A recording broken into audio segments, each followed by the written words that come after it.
नमस्कार दोस्तों, आज फिर लेकर आए हम जीके सिलेक्शन फैक्ट्री के अंदर हमारे महत्वपूर्ण टॉपिक के अंदर रणथंभौर के चौहान, जो संपूर्ण रणथंभौर के चौहान है वो लेकर आए हम शॉर्ट में।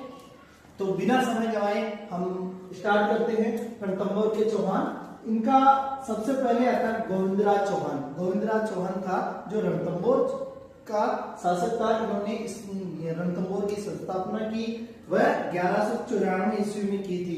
चौहान वंश की स्थापना की थी 1194। उसके बाद आता है वीर नारायण। वीर नारायण था जिसने इल्तुतमिश से संघर्ष किया था, इल्तुतमिश से संघर्ष किया था। उसके बाद आता है वाघभट्ट।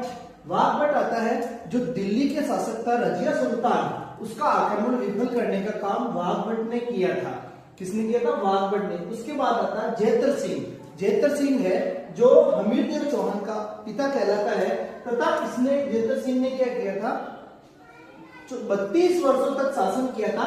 उसके दौरान नसीरुद्दीन का आक्रमण विफल किया था। यह महत्वपूर्ण है, 32 वर्षों तक शासन किया था और नसीरुद्दीन का आक्रमण विफल किया था। अब आता है इंपॉर्टेंट रणथंभौर के चौहानों के अंदर सबसे महत्वपूर्ण आता है हमीरदेव चौहान। हमीरदेव चौहान है, इसने एक विजय यज्ञ करवाया था। विजय यज्ञ का नाम था कोटियजन्य यज्ञ, और इसका पंडित था विश्वरूप शर्मा।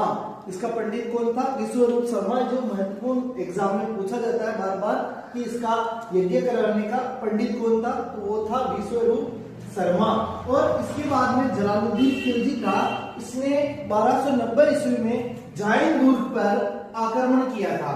जाइन दुर्ग पर आक्रमण किया जो सवाई माधोपुर के अंदर स्थित है, तथा सवाई माधोपुर के अंदर स्थित है, वह जाइन दुर्ग को जीत लिया था। तथा जलालुद्दीन खिलजी ने हमीरदेव चौहान के रणथंभौर के ऊपर भी 2 बार आक्रमण किया था। कितनी बार आक्रमण किया था? 2 बार। वो था 1291 और 1292 ईस्वी में, लेकिन दोनों बार ही जलालुद्दीन हार गया था।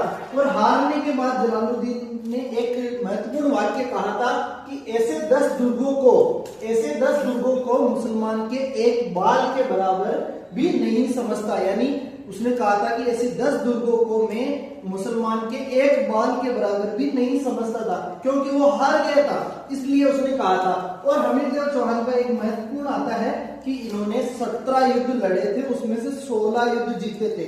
17 में से 16 युद्ध जीते थे। उसके बाद में एक हमीरहट नामक ग्रंथ था। हमीरहट नामक जो ग्रंथ था वो लिखा था चंद्रशेखर ने। इसने लिखा था चंद्रशेखर ने। चंद्रशेखर का रचित हमीरहट था। उसमें जलालुद्दीन खिलजी